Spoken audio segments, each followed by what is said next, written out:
once more into the GUG. We're talking about Kamen episode 38, which is kind of broken up into. I was about to say half and half. No, it's more like 80-20 of what's going on, but it's two direct different paths. So we pick back up from what last episode. Hotaro is in great emotional distress, and the Kimi that is within him basically emerges, puts him in an egg, and boops him out of there. And everyone's just going like, okay? Everyone's confused, even Giggist. It's hilarious. Giggist is like an ultimate badass, can kick anyone's ass, but like he is utterly befuddled by Hotaro and just his antics. It's hilarious. But Kyoka does pick up some readings, goes like, oh, Hotaro's in this area, we need to go be there to protect him from whatever Gigas wants to do. And everyone's just like, yeah. Rine, however, is going like, I wasn't strong enough, I wasn't able to help Hotaro, I wasn't able to protect the Kimis, all these different kinds of things. So she's having that little bit of an emotional kind of moment herself. As we pick up what is essentially most of the episode of Hotaro inside the egg talking to Gon. I'm going to refer to them as Gon, mainly because they changed their name after the egg hatches, like many eggs do. I see you trans folks watching my videos. Happy Pride Month. But basically, Gon just goes like, hey, Hotaro, what's up? I'm the Kimi that kind of got like implanted in you when you grabbed the belt.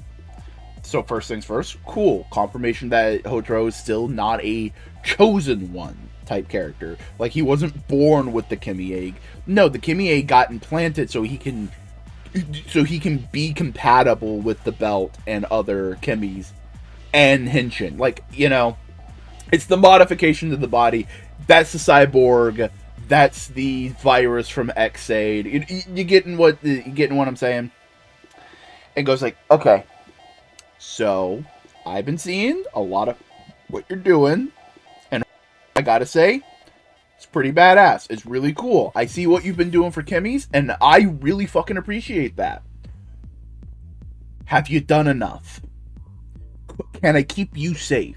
Like, this is dangerous. Do you think you've done enough? Can we stop? And that line of questioning is what I think gets Hotaro out of it. Because it makes him remember, like, no, this wouldn't be enough. Because this isn't his full dream. This isn't his gotcha. This isn't all Kimmys and humans living together harmoniously. This is... He saved a bunch of Kimmys. Yes, and that's great, wonderful, and amazing, but there's still more. There's still more he can do. And the scene shifts as he's kind of making this understanding of himself to resemble his mother's restaurant, as a mental projection of his mom feeds him what is essentially like a very very comforting meal. And he goes like, all right, and I understand where I'm at right now. And he basically, as Gon, is like, starts asking Gon some questions and just like going like, hey, what, so do you want me to stay here and all this kind of things? And eventually Hotaro starts cooking and saying, but here's the thing, I haven't done enough. I haven't made it so Kimmy's can live in peace, and now I got the new fucking thing I gotta deal with. Because no matter what, I'm bringing Hopper back. I'm bringing Skibo back. I'm bringing Ant Trooper back. They're coming back to life. I just gotta figure out a way to do it. It'll take me some time, sure, but I can do it. Like, it's alchemy. I can figure something out. And Gon is just starting to be a little taken aback. It's like, but Hotaro, it's dangerous out there. It's bad. It's not. It's a bad situation. I don't want you to get hurt. Like, Gon's coming at it from an empathetic situation, and Hotaro just goes like, "Hey, do you want to eat? What? Do you want to eat something? I'm an egg, and do you want to eat? Sure." Hands him a Gotchard themed omurice, and the egg eats it and understands where Hotaro's coming from, of just like, oh, this kindness isn't something that can just end. This empathy can't just be cut off. It has to continue. We have to see through it to the end. And Hotaro and the egg go like, all right, let's go fucking kick some ass. Meanwhile, the whole time, Spanner and Rine were outside protecting Hotaro, going through this emotional moment from Gigas, and basically going like, fuck yeah. So guess what? Hotaro emerges from the egg, brandishing a new power-up that he gained through empathy and understanding. That's how he gets all of his fucking power-ups. Now that I think about it, like every major form, empathy and understanding with the chemis. The fire stuff is empathy and understanding with a past version of himself and the friendships he forged during those times. Right? Platinum is his solidified resolve with Hopper and Liner. Yeah, you know what? Yeah. There's a theme there. It's almost as if I've been going on about it for 38 videos. But, of course, we get a brand new Henshin, and we get Rainbow Gotchard. And a badass fight ensues, the whole 9 yards, everything, just kicking ass. But guess what happens as he henshins? The raw empathetic energy, the raw hopefulness of Rainbow Gotchard leaks into the laboratory, and Hopper 1, Ant Trooper, and Skibo all come back to life. We wrap up with everyone going like, hey, we learned lessons, we're better people, we're gonna be heroes, we're gonna beat Gigas. And Hopper 1 jumps over to Hotaro. Everyone's just like, damn, alright, the fight's not over yet, but we won this battle. We were able to get everything back. We were able to push back the darkness. And we will have a rainbow at the end of this. Well, would you look at that? Empathy and compassion save the day once again. It's almost as if it's the theme of the show. Because fundamentally, Gon wants to protect Hotaro. He feels empathetic to Hotaro, and he wants to ensure that he doesn't suffer anymore. Because it's like, dude, you've done so much for us chemis, right? You've done enough. Like, you have gone above and beyond. And it's just bad now. You've gone above and beyond for us, and it's not a good situation. Stop. But Hotaro now just having a moment to breathe and process his emotions, just basically says, no, I haven't done enough.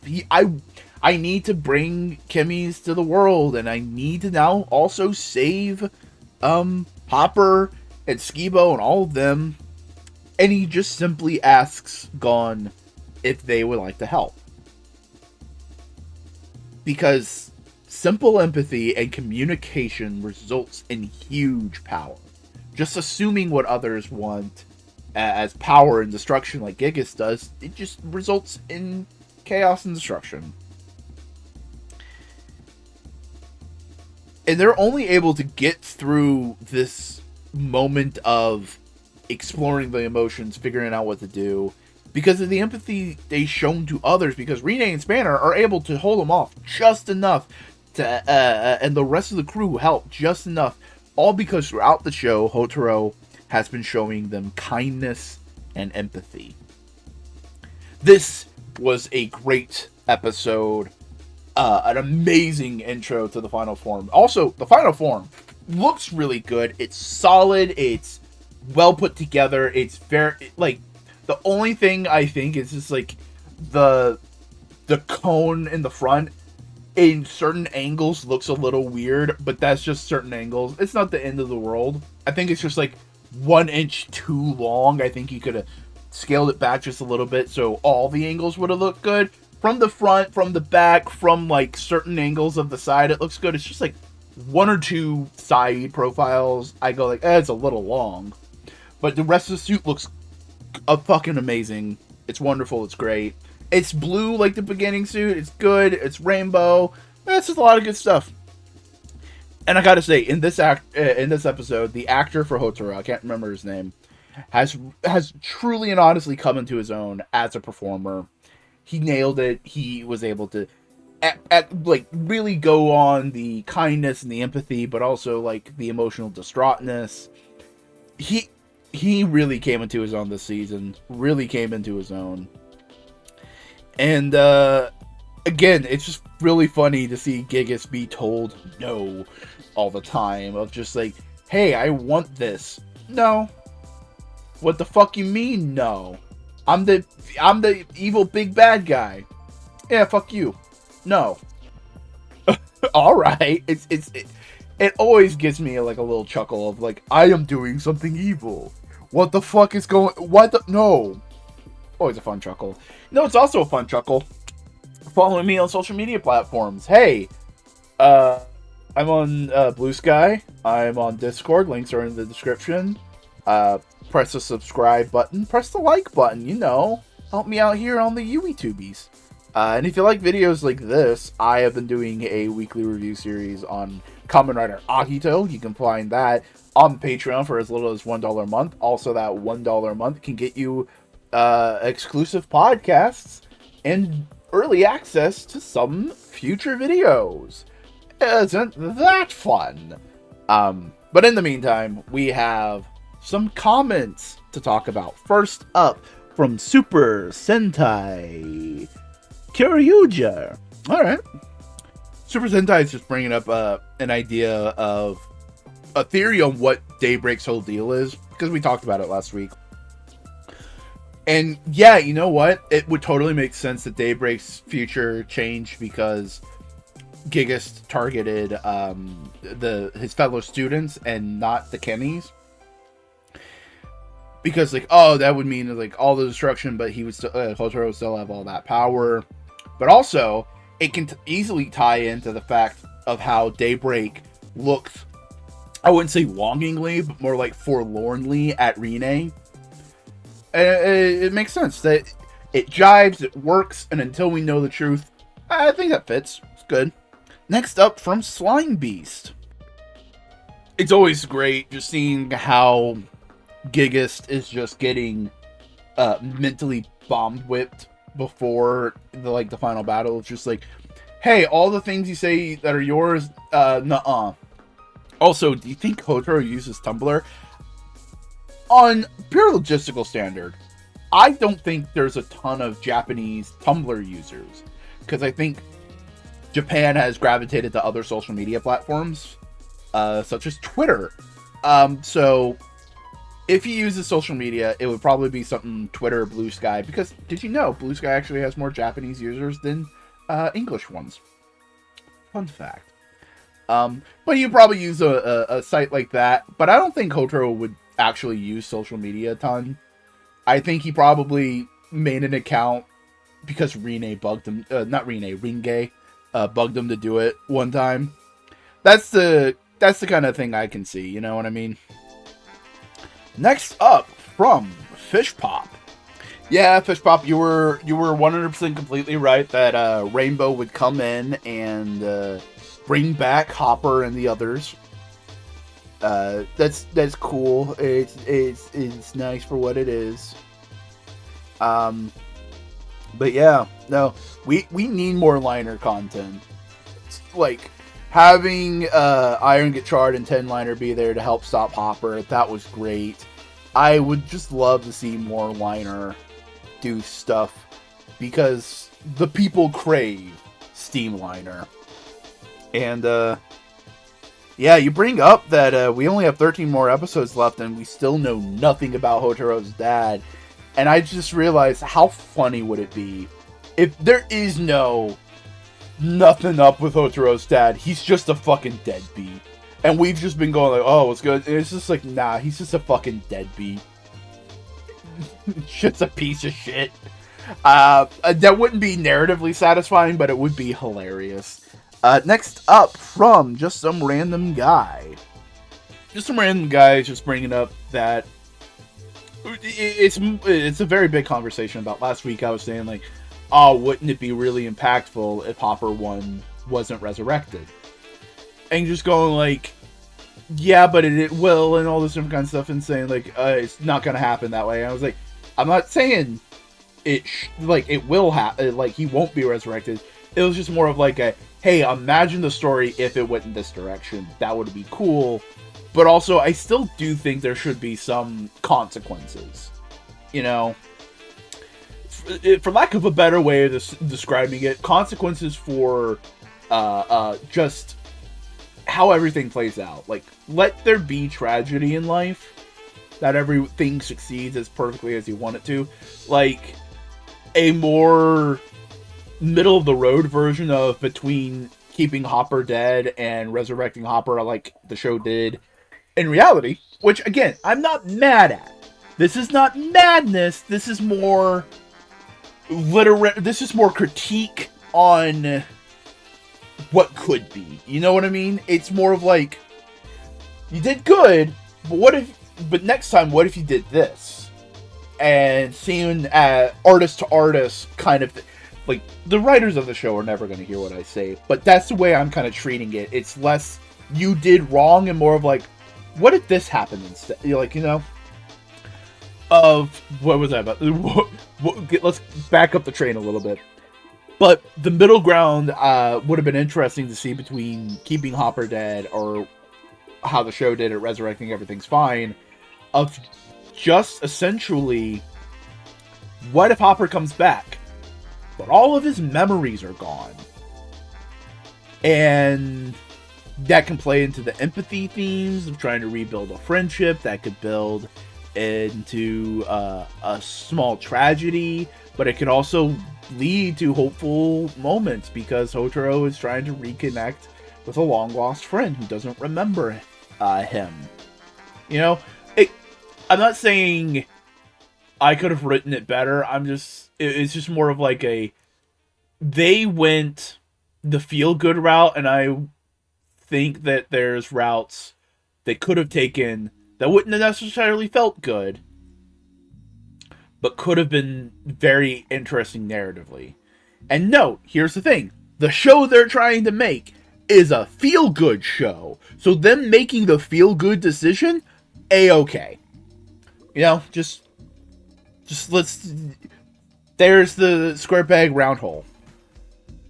Next up, from Esconde. Yeah, it's a little bit more of like, yeah, there would be narrative weight if Hopper 1 stayed dead, but understanding that it's a feel-good show, it's fine that he's back. It's good. It's good that he's back, right? Good that Hopper 1 is back. That, but like, I love how the producers kind of framed it. Okay, we developed Hotaro. Now we need to like actually push him. What would actually push him?